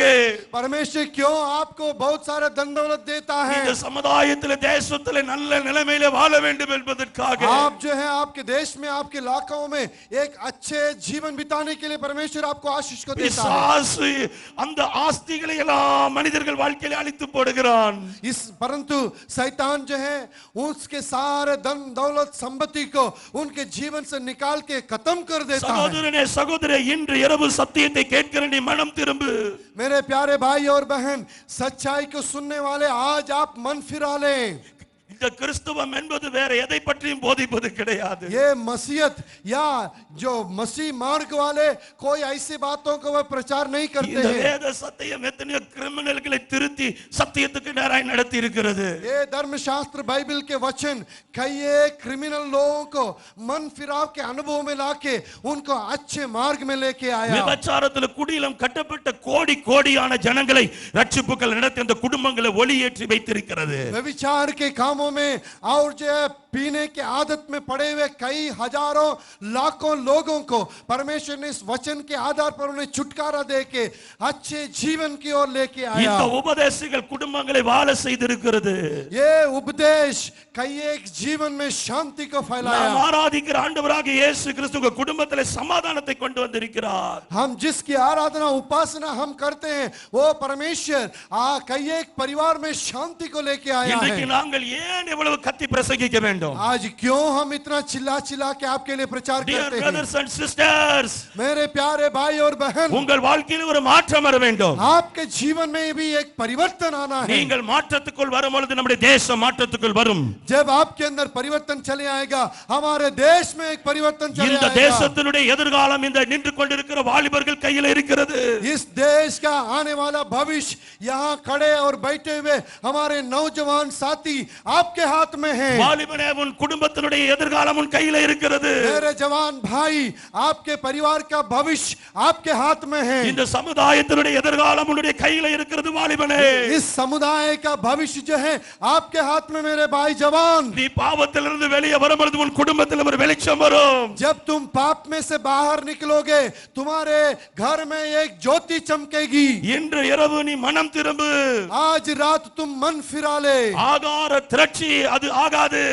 जो खाने पीने के वस्तुओं की जो बढ़ोतरी हमारे जीवन में नहीं चाहिए. ஐஸ்வர்யம் பெருகும் பொழுது அதன் மேல இருதயத்தை வைக்காதே. जब तुम्हारे पास धन दौलत की बढ़ोतरी होगी तुम्हारे मन को उसमें पूरा पूरा मत लगाओ. 18 வருஷம் கர்த்தருடைய ஊழியத்தை நான் செய்கிறேன். मैं पिछले 18 साल से परमेश्वर की सेवा कर रहा हूं. உன் அன்பு சகோதரனே சகோதரியே, मेरे प्यारे भाई और बहन, நான் ஒன்னு 60 வயசுல கர்த்தருடைய ஊழியத்துக்கு வரல. मैं अपने 60 उम्र में यीशु को प्रचार करने के लिए यहाँ नहीं ஏதோ आया வேலை हूं. வெட்டி இல்லாம கர்த்தருடைய ஊழியத்துக்கு வரல. मेरे पास कोई धन दौलत, मेरे पास कोई काम धंधा नहीं था, इसलिए मैं यीशु को प्रचार करने के लिए नहीं आया हूं. வாலிப வயசுல வாழ வேண்டிய வயசுல 18 வயசுல உலகத்தின் பாவத்தை தூக்கி எறிந்துவிட்டு இயேசு கிறிஸ்துவுக்காக வந்தேன். मैंने अपने 18वां उम्र में मैंने संसार के सारे बुरी बातों को उठा के फेंक के मैं यीशु को प्रचार करने के लिए चले आया. நான் சினிமா இசையில மிகுந்த ஆர்வம் உடையவன். मैं जरूर सिनेमा देखने में उसके म्यूजिक में बहुत तत्पर रखने वाला व्यक्ति था. என்னுடைய வாலிப வயது முழுவதும் இசையிலே நான் செலவழித்தேன். मैंने अपने पूरे जवानी जो है म्यूजिक में अपने जिंदगी को बिताया. நான் 5 வருடங்கள் கஷ்டப்பட்டு கிட்டாரை படித்தேன். और मैं 5 साल लगातार मेहनत करके गिटार बजाने के लिए सीखा. கர்நாடக சங்கீதம் வெஸ்டர்ன் மியூசிக்கை வாசிக்க பழகிக் கொண்டேன். मैंने कर्नाटका म्यूजिक में वेस्टर्न संगीत को मैंने बजाने के लिए सीखा. தமிழ்நாட்டிலே பல இசை குழுக்களிலே பேக்ரவுண்ட் மியூசிக்கை வாசிக்கிறவனா இருந்தேன். और तमिलनाडु में कई प्रांतों में जाके बैकग्राउंड म्यूजिक बजाने वाले के रूप में हमने काम किया. ட்ரெயின்ல வரும்பொழுது கேட்ட வாலிபன் கேட்ட அத்தனை பாவத்தையும் நான் செய்தவன். जो ट्रेन में जब आ रहे थे जो जवान ने मुझसे पूछा क्या तुम ये करते हो वो करते हो, उन सारे बुरे बातों को मैंने किया था. உலகத்தின் अनेक அசுத்த பாவத்திலிருந்து தான் கர்த்தர் என்னை தூக்கி கொண்டு வந்தார். परमेश्वर ने संसार के सारे बुरे बातों से अशुद्ध कामों से ही परमेश्वर मुझे उठा के लेके आया. அதெல்லாம் தூக்கி வீசிட்டு தான் இயேசு தெய்வம்னு வந்திருக்கோம். वो सारे बातों को उठा के फेंक करके ही मैं यीशु ही परमेश्वर करके आपके बीच में இந்த आया हूं. உலகம் நினைக்கிறதெல்லாம் சந்தோஷம்னு कि आप सोच रहे हैं ये संसार जो देती है वो आनंद करके आप सोचते हैं. ஆழமாய் கிடந்தோம் நாங்க. जरूर मैं संसार के मोह माया में पूरा पूरा डूबा हुआ व्यक्ति था. அந்த அந்தகார இருளிலிருந்து தான் ஆண்டவர் எங்களை ஆச்சரியமான ஒளியின் இடத்துக்கு கொண்டு வந்தார். वही अंधकार के उस अंधकार की बातों से ही परमेश्वर ज्योति देके उस ज्योति में जीवन में मुझे लेके आया. ஒரு நாள் என்னுடைய சைக்கிளை எடுத்துக்கொண்டு நான் போய் கொண்டிருந்தேன். एक दिन मैं अपने साइकिल को उठा के ले जा रहा था. ஒரு முக்கியமான ஒரு ப்ரோகிராம் இருந்தது. एक बहुत ही बहुमूल्य प्रोग्राम थी. அதிலே போய் நான் கிட்டார் வாசிக்க வேண்டும். उसमें जाकर के मुझे गिटार बजाना था. அப்படியே போய் கொண்டிருக்கும் பொழுது என்னுடைய கரங்களை பிடித்து யாரோ திருப்பினது போல இருந்தது. और जैसे मैं जा रहा था उस वक्त अचानक ऐसा लगा कोई मेरे दोनों हाथ को पकड़ के घुमा दिया. கிட்டத்தட்ட 3 கிலோமீட்டர் எதிர் திசையிலே நான் கடந்து போய் கொண்டிருந்தேன். और लगातार जैसे घुमाने के बाद मैं उल्टे दिशा में करीब 3 किलोमीटर चल पड़ा. நான் எனக்குள்ள கேட்கிறேன் நான் ஏன் இந்த திசைக்கு போக வேண்டும்? मैं अपने आप पूछने लगा भाई हम क्यों इस दिशा में जा रहे என்னால் हैं. என்னுடைய சைக்கிளை நிறுத்த முடியவில்லை. நான் அழுத்திக் கொண்டே இருந்தேன். और मैं अपने साइकिल को रोक नहीं सका और लगातार मैं अपना पेडल को चलाते रहा. என் அன்பு சகோதரனே சகோதரியே, मेरे प्यारे भाई और बहन, சரியாக என்னுடைய சைக்கிள் ஒரு காம்பவுண்ட் வாலுக்கு முன்பதாக நின்றது. ठीक ढंग से मेरे साइकिल जो है एक कमांड वॉल के बाहर जाके खड़ी हुई. அங்க ஒரு சிறிய கூட்டம் ஜெபித்துக் கொண்டிருந்தது. वहां एक छोटा सा झुंड प्रार्थना कर रहा था. அப்ப பெந்தகோஸ்துக்காரர்களை எனக்கும் பிடிக்காது. और उन दिनों में मुझे भी मसीह लोग पसंद नहीं थे. நானும் அவர்கள் மீது கோபமாய் இருந்தேன். मैं भी उन लोगों के ऊपर बहुत गुस्सा करने वाला நான் था. அப்படிப்பட்ட பெந்தகோஸ்து கிறிஸ்தவர்களை கண்டால் பேச மாட்டேன். मैं पेंतेकोस्ते मसीह लोगों को जब देखता तो मैं उनसे बात नहीं करता था. இவர்கள் கிட்ட பேசினால் இவர்கள் மாற்றுவார்கள் என்று சொல்லி நான் யோசித்தேன். मुझे ये विचार था यदि मैं इनसे बात करूं ये भी मुझे भी बदल देंगे. நான் அப்படியே வெளியே நின்று கொண்டிருக்கும் பொழுது உள்ளே ஒரு பிரசங்கம் நடந்து கொண்டிருந்தது. जैसे मैं कमांड वॉल के बाहर खड़ा था उस वक्त इस प्रकार एक प्रचार सुनाई पड़ा. நீங்கள் பூமிக்கு உப்பாய் இருக்கிறீர்கள் என்று என்னுடைய போதகர் அங்கே பிரசங்கித்துக் கொண்டிருந்தார். वहां एक पादरी साहब इस प्रकार प्रचार कर रहे थे तुम इस संसार का नमक हो. நான் அந்த பிரசங்கத்தை கேட்டு மலைத்து போய் நின்றிருந்தேன். और मैं उस वचन को सुन करके यूं ही सुन होके खड़ा रहा। அந்த வசனம் என்னை ஏதோ ஒன்று செய்து கொண்டிருந்தது.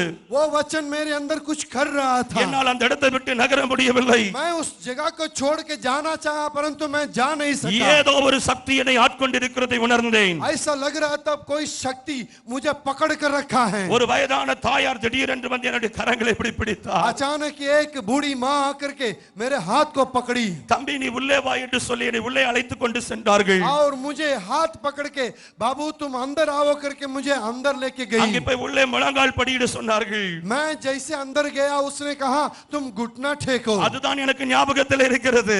मुझे उतना ही याद है। எனக்குள்ள இருக்கிற அசுத்த ஆவிகள் மேனிஃபெஸ்ட் ஆகி எனக்குள்ள இருந்து வெளிவர ஆரம்பித்தன. और मेरे अंदर जो भी दुष्ट आत्माएं थी वो सारे दुष्ट आत्माएं मेरे अंदर से निकलना शुरू हुआ। கர்த்தராகிய இயேசு கிறிஸ்து அன்றைக்கு என்னை விடுதலை செய்தார். ओ प्रभु यीशु मसीह उसी दिन मुझे छुड़ाया। அன்றைக்கு என் பாவங்களை மன்னித்தார். उस दिन यीशु मसीह मेरे पापों को क्षमा किया। அன்றைக்கு இந்த பரிசுத்த வேதத்தை என் கைகளிலே கொடுத்தார்கள். उसी दिन ये पवित्र धर्मशास्त्र मेरे हाथों में दिया गया। நான் அவர்களை பார்த்து சொன்னேன் இவ்வளவு பெரிய புக் எல்லாம் படிக்கிறதுக்கு எனக்கு டைம் இல்ல.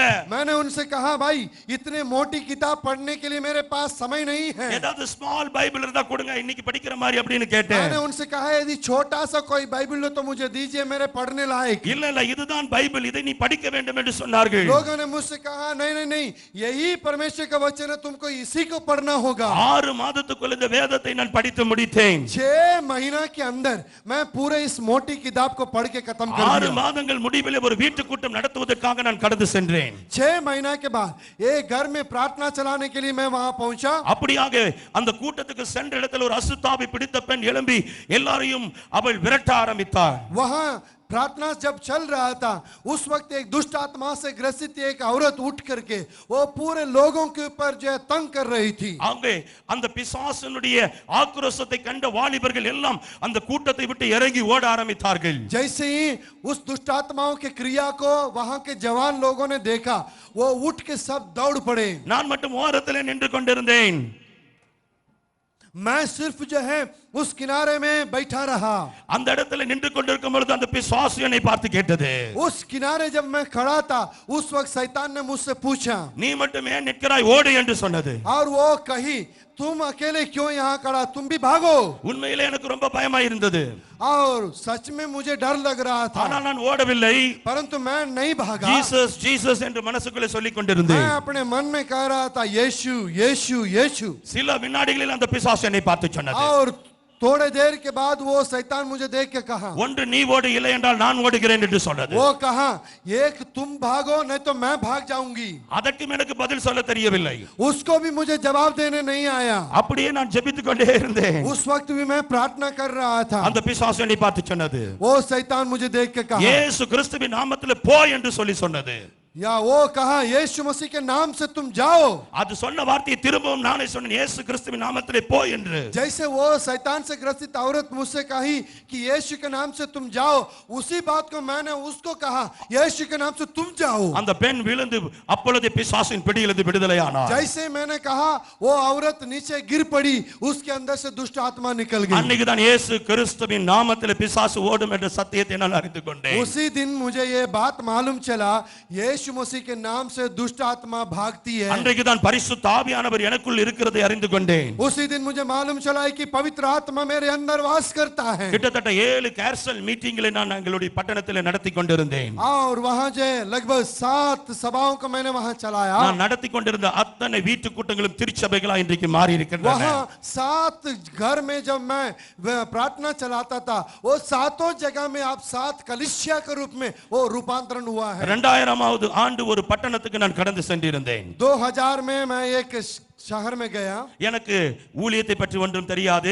मुझे सेवकाई के बारे में ज्यादा जानकारी नहीं சிறு थी। சிறு கூட்டங்களை நான் நடத்தி கொண்டிருந்தேன். मैं छोटा छोटा झुंड के लोगों को प्रचार करने ஒரு वाला நாள் ஒரு था। பட்டணத்துக்கு நான் சுற்றி பார்ப்பதற்காக போயிருந்தேன். मैं उस शहर में वैसे घूम के देखने के लिए गया था। அந்த பட்டணத்திலே ஒரு தெருவிலே நான் நடந்து கொண்டிருந்தேன். उस शहर के एक गली में यूं ही मैं जा रहा था। திடீரென்று ஒரு அலறுகிற சத்தம் கேட்டது.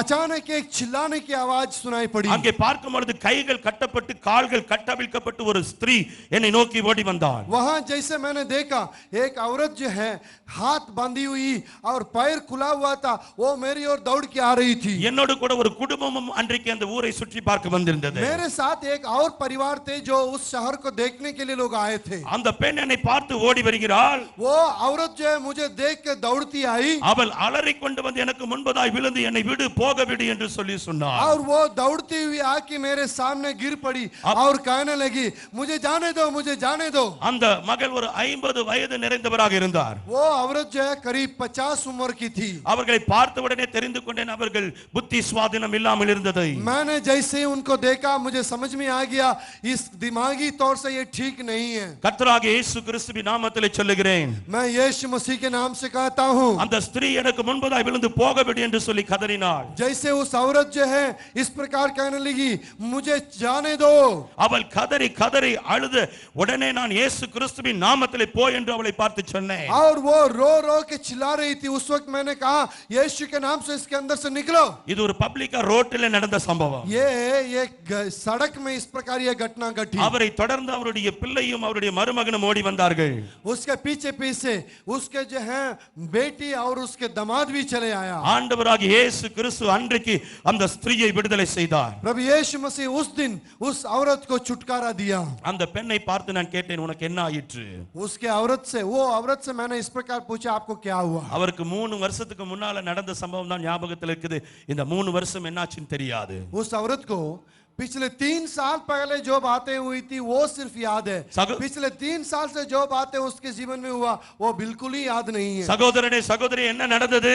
मेरे प्यारे भाई और बहन क्या हुआ वहां पर? 3 வருடங்கள் பிசாசு பிடித்தவுடன் அவள் மென்டலாக மாறிவிட்டாள். 3 साल शैतान उसको जकड़ के रखने की वजह से वो पागल हो गई थी. அவளுக்கு பல லட்சங்கள் செலவு செய்து மருத்துவம் செய்தார்கள். उसके लिए कई लाखों रुपया खर्च करके उसको इलाज किया गया. மருத்துவர்கள் கடைசியில் இது என்ன வியாதி என்று கண்டுபிடிக்க முடியவில்லை. இவள் மரித்து விடுவாள் என்று அனுப்பி விட்டார்கள். और वहां वैद्य लोग डॉक्टर लोगों ने कहा इसका कौन सा बीमारी हमें नहीं मालूम होता है, इसलिए ये एक दिन ऐसे ही मर जाएगी करके उन लोगों ने कह दिया. அன்றைக்கு அந்த பெண்ணுக்கு கர்த்தர் சுகத்தை கொடுத்தார். परंतु उस दिन उस सड़क में हालेलुया यीशु उसको चंगा किया. हालेलुया बोलिए hallelujah hallelujah hallelujah hallelujah hallelujah. அந்த அற்புதத்தை நான் பார்த்துவிட்டு उस चमत्कार को मैंने देखा. நான் தங்கி இருந்த அறைக்கு போனேன். मैं जिस जगह में ठहरा हुआ था उस जगह में गया. அங்கே நூற்றுக்கணக்கான மக்கள் நின்று கொண்டிருந்தார்கள். वहां सैकड़ों लोग वहां खड़े हुए थे. அவர்கள் சொன்னார்கள் பாஸ்டர் அமல்ராஜ் நீங்கள் எனக்காக ஜெபிக்க வேண்டும் என்று சொன்னார்கள். और वो कहने लगी पास्टर अमलराज आप मेरे लिए प्रार्थना कीजिए. ஐயா நீங்கள் எனக்காக ஜெபிக்க வேண்டும் என்று சொன்னார்கள். वो कही पादरी साहब मेरे लिए प्रार्थना कीजिए. நான் அவர்களிடத்தில் சொன்னேன் நான் பாஸ்டர் கிடையாது. मैंने उनसे कहा मैं पादरी नहीं हूं. நான் ஊழியக்காரன் கிடையாது. मैं सेवा करने वाला नहीं हूं. எனக்கு ஒண்ணு தெரியாது. मुझे कुछ नहीं मालूम है. இவ்வளவு பேருக்கு நான் ஜெபித்ததில்லை என்று சொல்லி मैं சொன்னேன். इतने लोगों के लिए मैं प्रार्थना नहीं किया हूं कभी. இல்ல இல்ல நாங்கள் கேள்விப்பட்டோம் இன்று மாலை ஒரு அற்புதம் நடந்தது என்று சொல்லி. मैं लोगों ने कहा कि आज शाम को यहाँ कुछ चमत्कार हुआ करके हम लोगों ने सुना है. அதற்குள்ள அந்த பட்டணத்துக்குள்ள அந்த செய்தி பரவி இருந்தது. उतना जल्दी वो जो बात जो हुई थी उस पूरे जो है शहर में फैल गया. ஒவ்வொருவருக்காக ஜெபிக்க ஆரம்பித்தேன். मैंने एक एक लोगों के लिए प्रार्थना करना शुरू किया. சில அற்புதங்கள் அங்கே நடந்தது. वहाँ कुछ कुछ अद्भुत कामें हुई. அந்த கூட்டத்தில் ஒரு போதகர் என்னிடத்திலே செய்திக்கு டேட் வாங்கும்படியாக நின்று கொண்டிருந்தார். और वहाँ उस झुंड में एक पास्टर साहब वहाँ खड़े थे. अगले आने वाले दिनों में हमसे मांग रहे थे कि आप मेरे यहाँ कब आके प्रचार அவர் करेंगे. சொன்னார் எங்கள் பகுதிக்கு நீங்கள் வந்து செய்தி கொடுக்க வேண்டும் என்று. उन्होंने कहा मेरे यहाँ आकर के आप परमेश्वर के वचन को सुनाइए लोगों को. நான் சொன்னேன் எனக்கு செய்தி கொடுக்க தெரியாது. मैंने कहा मुझे प्रचार करने नहीं आता. எனக்கு கர்த்தருடைய வார்த்தை சொல்ல தெரியாது. मैंने कहा मुझे परमेश्वर के वचन को बांटने नहीं आता. ஐயா நீங்க வேற யாரையாவது கூப்பிட்டுக்கங்கன்னு சொன்னேன். मैंने उनसे कहा किसी और को आप बुला लीजिए. அன்றைக்கு கர்த்தர் அந்த ஊழியத்தை ஆசீர்வதித்தார். परंतु उस दिन परमेश्वर ने उस सेवकाई के ऊपर आशीष को दिया. அதன் மூலமாக தான் இன்றைக்கு அந்த பாவியான மனுஷனாய் இருந்த நான் இன்றைக்கு ஒரு ஊழியக்காரனாய் நிற்கிறேன். उसी दिन के उस बात के वजह से ही आज वो पापी के रूप में पाए जाने वाले व्यक्ति आपके सामने आज एक परमेश्वर के वचन को सुनाने वाले के रूप में आज आपके सामने खड़ा हूं. ஒருவேளை இந்த வார்த்தை கேட்டுக்கொண்டிருக்கிற உன்னுடைய வாழ்க்கையிலே பாவம் கட்டப்பட்டு இருக்கலாம். हो सकता है आज इस वचन को सुनने वाले आपको पाप बांध कर रखा होगा. ஐயோ இந்த இயேசு எனக்கு பிடிக்காது என்று சொல்லிக் கொண்டு நிற்கலாம். हो सकता है आप ऐसे कहते हो ये यीशु मुझे पसंद नहीं है. யாராலும் இந்த பைபிள் எல்லாம் படிக்க முடியாது என்று சொல்லி நிற்கலாம். यदि आप कहते होंगे ये वचन बाइबल बाइबल मैं पढ़ नहीं सकता हूँ। இன்றிரவு கர்த்தருடைய வார்த்தையை சொல்லுகிறேன். आज की रात मैं आपके लिए परमेश्वर के वचन को सुनाता உன் हूँ। பாவத்தை விட்டு நீ மனம் திரும்பும் பொழுது तुम अपने पाप से जब मन फिराओगे, கர்த்தர் வல்லமையுள்ள ஒரு பாத்திரமாய் உன்னை எடுத்து பயன்படுத்துவார். परमेश्वर आपको भी एक सामर्थ से भरा हुआ बर्तन के रूप में उठाकर इस्तेमाल करेंगे। அந்த விபச்சாரத்தில் பிடிக்கப்பட்ட ஸ்திரியை கல்லெறிந்து கொள்ள வந்தார்கள். उस व्यभिचार में पकड़ी गई उस औरत को लोग जो है पथरवाह करना चाहते थे, இயேசு கிறிஸ்து சொன்ன வார்த்தையை கேட்டு அவர்கள் எல்லாம் திரும்பி போனார்கள். परंतु यीशु मसीह के उस कथन को सुन करके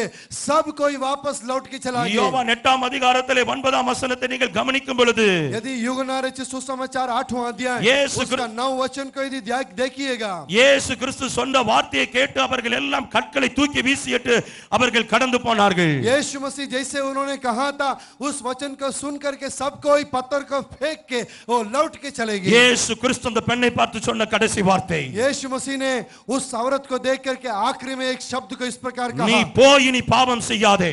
तुम जाओ पर आगे कभी நீ पाप போய் நீ नहीं करना। பாவம் செய்யாதே. तुम जाके कभी फिर पाप नहीं करना। சரித்திரம் சொல்லுகிறது, इतिहास बतलाती है அவள் இயேசு கிறிஸ்துவுக்கு பிரியமான மகளாய் கடைசி வரைக்கும் வாழ்ந்தாள். आखिरी दिन तक यीशु मसीह के प्रिय व्यक्ति के रूप में उस औरत अपने जीवन को बिताई करके इतिहास बतलाती है। என் அன்பு சகோதரனே சகோதரியே, मेरे प्यारे भाई और बहन, இரண்டாவது ஒரு சம்பவத்தை குறிப்பிடுகின்றேன். एक और बात को, एक घटना को मैं யோவான் आपको 5ஆம் दिखाने के लिए அதிகாரத்தில் இந்த चाहूंगा। வசனம் இருக்கிறது. யோहन्ना रचित सुसमाचार 5वें अध्याय में 14ஆம் वचन। வசனத்தை நீங்கள் கவனிக்க வேண்டும். यदि उसका 14वां वचन को देखिएगा, 38 வருடங்கள் ஒரு மனுஷன் பாவத்தினாலே கட்டப்பட்டு வியாதியிலே கிடக்கின்றான். वहां एक व्यक्ति पिछले 38 सालों से पाप के बंधन में पाया जाता है। இயேசு கிறிஸ்து அவனுடைய பாவத்தை மன்னித்து அவனுக்கு சுகத்தை கொடுக்கிறார். यीशु मसीह उसके पाप को क्षमा देके उसके बीमारी से उसको चंगा करता है। 14ஆம் வசனத்திலே வேதம் சொல்லுகிறது, उसके 14वां वचन में इस प्रकार वचन बतलाती है, அதிக கேடொன்றும் இனி வராதபடி போய் நீ பாவம் செய்யாதே. उसमें लिखा है तुम में ज्यादा किसी प्रकार की बात ना आवे, इसलिए तुम जा करके कभी पाप नहीं அந்த करना। 38 வருட வியாதிக்கு காரணம் அவனுடைய பாவமான வாழ்க்கை. क्योंकि उसके 38 साल का बीमारी का कारण उसके पापमय जीवन थी। பாவத்திலே வாழும் பொழுது வியாதிகளால் கட்டப்படுவது உறுதியாய் இருக்கிறது. पाप में जीवन बिताने वाले व्यक्ति रोगों से ग्रसित होगा, ये निश्चय है। இன்று இரவு நீ மனம் திரும்புவாய் என்று சொன்னால், यदि आज रात आप मन फिराएंगे, எல்லா பாவத்திலிருந்தும் சாபத்திலிருந்தும் இயேசு உன்னை விடுதலை செய்வார். सारे पापों से, सारे रोगों से आपको प्रभु यीशु मुक्त करेगा। அன்றைக்கு ஆதாமும் ஏவாளும் பாவம் செய்வது பூமியிலே பாவத்தின் நிமித்தம் மரணம் என்ற சாபம் வந்தது. उन दिनों में आदम और हव्वा इस संसार में पाप करने के वजह से मृत्यु नामक भयानक चीज इस संसार में प्रवेश किया। ஆதியாகமம் 2:17 பிசிக்கல் டெத்தை குறித்து அங்கே வேதம் சொல்லுகிறது. वहां उत्पत्ति के पुस्तक उसका दूसरे अध्याय उसका 17वां वचन में जो है शारीरिक मृत्यु के बारे में बाइबल बतलाती அதே है। ரோமர் 6:23 வேதம் சொல்லுகிறது, उसी रोमियो के पुस्तक 6 अध्याय उसका 20वां वचन में वचन बतलाती है, பாவத்தின் சம்பளம் மரணம் என்று ஸ்பிரிச்சுவல் டெத்தை குறித்து அங்கே வேதம் சொல்லுகிறது. पाप के दंड तो मृत्यु करके वहां जो है आत्मिक मृत्यु के बारे में वचन बतलाती இந்த है। உலகத்திலே நான் வாழ்கிற நாட்களிலே சரீர பிரகாரமான மரணம் எனக்கு உண்டு. जरूर जब इस संसार में हम अपने जीवन को बिताते हैं, हमारे लिए शारीरिक मृत्यु लिखा हुआ है। எல்லாரும் ஒரு நாள் இந்த உலகத்தை விட்டு கடந்து போக போகிறோம். हम सब कोई एक दिन इस संसार को छोड़ के இந்த जाएंगे। உலகத்திலே மரணத்தை எல்லாரும் சந்திக்க தான் போகின்றோம். हम में से हर कोई उस मृत्यु को सामना जरूर ஆனால் करेंगे। பாவத்திலே மரிக்கும் பொழுது நம்முடைய ஆத்மாவுக்கு நித்திய மரணம் ஒன்று இருக்கிறது. परंतु पाप में मरने वाले व्यक्ति के लिए हमारे आत्मा का एक नित्य मृत्यु रखा गया இயேசு है। கிறிஸ்துவே வழியும் சத்தியமும் ஜீவனுமாய் இருக்கிறார். क्योंकि यीशु ही मार्ग और सत्य जीवन है। அவரை விசுவாசிக்கிறவர்கள் जो कोई भी उसके ऊपर विश्वास करते हैं கெட்டு போவதில்லை, वो कभी जो அவர்கள் बर्बाद नहीं होते, பரலோக ராஜ்யத்திலே நித்தியத்துக்கும் வாழ்ந்திருப்பார்கள் என்பது சத்தியம். वो अनंत काल तक उस स्वर्ग राज में प्रवेश करके यीशु के साथ जीवन बिताएंगे, ये सत्य है। அந்த மனிதனை பார்த்து இயேசு சொன்ன வார்த்தை, उस व्यक्ति को देख के यीशु मसीह ने कहा, அதிக கேடொன்று இனி வராதபடிக்கு ज्यादा ऐसी बुरी बातें तुम्हारे जीवन में ना आए, போய் இனி பாவம் செய்யாதே. इसलिए तुम जाकर आगे कभी पाप नहीं करना। மாற்கு 2ஆம் அதிகாரத்துக்கு விரைந்து வர வேண்டும். यदि मरकुस रचित सुसमाचार दूसरे अध्याय में आप அங்கே आइएगा, ஒரு திமிர்வாதக்காரனை கூடாரத்தை பிரித்து உள்ளே இறக்கினார்கள். वहां एक जोले से मारे हुए व्यक्ति को घर का छत को खोल के लोग उस घर के अंदर उतारा। ஆனால் நடக்க முடியாது. 4 பேர் அவனை படுக்கையோடு கூட வீட்டுக்குள்ளே இறக்கினார்கள். वो लंगड़ा था, वो चल नहीं सकता।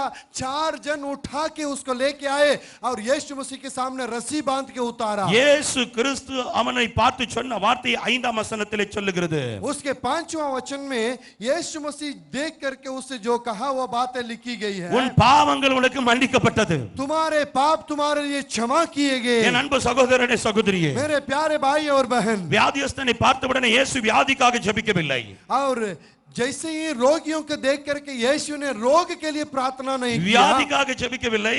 वो रोग के लिए प्रार्थना नहीं किया, அவருடைய பாவ மன்னிப்புக்காக ஆண்டவர் அங்கே ஒரு வார்த்தையை சொல்லுகிறார். उसकी पाप की क्षमा के लिए यीशु मसीह ने एक शब्द को वहां कहा। பாவ மன்னிப்புக்கும் உங்களுடைய அற்புத சுகத்துக்கும் சம்பந்தம் இருக்கிறது. क्योंकि पाप की क्षमा और आपकी रोगों की चंगाई, ये दोनों में वो एक रहस्य पाया गया है। பாவ மன்னிப்புக்கும் விடுதலைக்கும் சம்பந்தம் இருக்கிறது. पाप की क्षमा और छुटकारा के बीच में एक रहस्य है। பாவ மன்னிப்புக்கும் ஆசீர்வாதத்துக்கும் சம்பந்தம் இருக்கிறது. पाप की क्षमा और आशीष के बीच में एक रहस्य है। பாவ மன்னிப்புக்கும் ரட்சிப்புக்கும் சம்பந்தம் இருக்கிறது. पाप की क्षमा और उद्धार के बीच में एक रहस्य है। பாவ மன்னிப்புக்கும் நித்திய ஜீவனுக்கும் சம்பந்தம் இருக்கிறது. पाप की क्षमा और अनंत जीवन के बीच में एक रहस्य இந்த पाया உலகத்திலே जाता है। பாவ மன்னிப்பு இல்லாமல் தேவனிடத்திலிருந்து எந்த ஆசீர்வாதத்தையும் பெற முடியாது. इस संसार में पाप की क्षमा बिना किसी प्रकार के आशीष को आप परमेश्वर की ओर से प्राप्त नहीं कर सकते। இந்த பாவ மன்னிப்புக்கு நீங்கள் வேறொரு பெரிய பிரதிபலன் செலுத்த வேண்டியதில்லை. इस पाप की क्षमा के लिए आप दूसरा एक प्रतिफल जो है देने की जरूरत नहीं है। 1 யோவான் 1:7 முதல் 9 முடிய உள்ள வசனங்களின்படியாக உங்களுக்கு சொல்லுகிறேன். यूहन्ना पहला अध्याय उसके 7वां वचन से लेकर 9वां वचन तक यदि आप पढ़िएगा, நம்முடைய பாவங்களை நாம் அறிக்கையிட்டால் அவைகளை எல்லாம் மன்னித்து சுத்திகரிப்பதற்கு என் ஆண்டவராகிய இயேசு கிறிஸ்துவின் இரத்தம் போதுமானதாய் இருக்கிறது.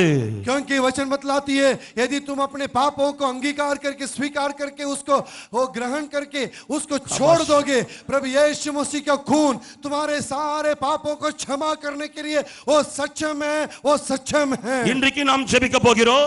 अभी हम प्रार्थना करने जा रहे हैं। ஒரு आज भी நிமிடம் உள்ளத்தின் ஆழத்திலிருந்து நீ சொல்ல வேண்டும். आप अपने दिल की गहराई से एक क्षण बोलिए, Jesus, forgive my all sins. आप मेरे साथ बोलिए, ये यीशु, बोलिए मेरे साथ, ये यीशु मेरे पापों को क्षमा कर। அவர் தம்முடைய இரத்தத்தினாலே இன்று இரவு உங்களை கழுவி சுத்திகரிக்க வல்லமையுள்ளவராய் ओ இருக்கிறார். प्रभु यीशु मसीह आज भी वो अपने पवित्र खून से आपको धो के शुद्ध करने के लिए वो ताकत रखता है। ஒரு சம்பவத்தை உங்களுக்கு நினைவுபடுத்தி நான் கடந்து போக விரும்புகிறேன். ये घटना को आपको याद दिला के मैं आगे बढ़ने के लिए चाहता हूँ। சென்னையில ஒரு கன்வென்ஷன்ல ஒரு பெண்ணுக்காக ஜெபித்துக் கொண்டிருந்தேன். चेन्नई शहर में एक इस प्रकार की सभा में एक औरत के लिए मैं प्रार्थना कर रहा था। பல வருடங்கள் அவளுக்கு பிசாசின் பிடியிலிருந்து விடுதலை கிடைக்கவில்லை. कई सालों से उसको दुष्टात्मा ग्रसित थी, उसको छुटकारा ना मिली। அந்த பிசாசு அவளை விட்டு போக மாட்டேன் என்று சொன்னது. वो शैतान उसके अंदर से नहीं जाने के लिए कहा। அந்த ஊழியர்கள் பல வருஷமாய் அந்த பெண்ணுக்கு விடுதலைக்காக ஜெபிக்கிறார்கள். ओ वहां कई लोग उनके उस छुटकारे के लिए कई सालों से प्रार्थना कर रहे थे। அந்த கூட்டத்திலே அவளுக்கு விடுதலை கிடைக்கவில்லை. उस जो है प्रार्थना में उसको छुटकारा नहीं मिला। கடைசி நாள் வந்தது. आखिरी दिन आया, கர்த்தரின் இடத்திலே சொன்னார், परमेश्वर ने मुझसे कहा, அவள் உள்ளத்தின் ஆழத்தில் ஒரு பாவத்தின் வேர் இருக்கிறது. उसके दिल की गहराई में एक पाप का जड़ पाया जा रहा है। அதை மாத்திரம் அவள் அறிக்கை செய்து விடுவார் என்றார். यदि उस बात को वो अपने अंदर स्वीकार कर लेंगे, அந்த பிசாசு அவளை விட்டுவிடும் என்று சொல்லி சொன்னார். वो शैतान उसको छोड़ देगा करके परमेश्वर ने அந்த कहा। ஸ்திரீயை பார்த்து நான் சொன்னேன், उस स्त्री को देख के मैंने इस प्रकार कहा, ஏதோ ஒரு பாவம் உனக்குள்ளே புதைந்து கிடக்கிறது. कुछ एक ऐसा पाप है जो आपके अंदर छुपा हुआ है। இயேசு கிறிஸ்து அந்த பாவத்தை அறிக்கை செய்யும்படி சொல்லுகிறார். यीशु मसीह उस पाप को जो है अंगीकार करके छोड़ने के लिए कह रहा है। ஒரு நிமிஷம் கண்ணை மூடி அந்த பாவத்தை அறிக்கை செய்வாயா என்று சொல்லி கேட்டேன். मैंने उनसे ये आग्रह किया कि 1 मिनट अपने आंखों को बंद करके इस पाप को स्वीकार करके आप माफी मांगिए। அந்த பெண் கண்களை மூடி ஜீசஸ் ஐ எம் எ சின்னர் என்று சொன்னாள். वो बहन अपने आंखों को बंद करके इस प्रकार के, ये यीशु मैं पापी हूँ। அடுத்த அடுத்த வினாடி அவளுக்குள்ள இருந்த பிசாசு வெளியே வந்தது. अगले क्षण में ही उसके अंदर जो पाए जाने वाला दुष्ट आत्मा बाहर निकला. அந்த பிசாசு சொன்ன வார்த்தை ஆச்சரியமா இருந்தது. वो शैतान जैसे कहा वो बहुत ही आश्चर्य की बात थी. இயேசு இவள் பாவத்தை மன்னித்து விட்டார். यीशु इसके पाप को क्षमा कर दिया. இனி இவளிடத்தில் எனக்கு வேலை இல்லை என்று சொல்லி आज के बाद मुझे इस औरत के पास कोई काम नहीं है. அவளுடைய சரீரத்தை தூக்கி எறிந்து விட்டு அது போய்விட்டது.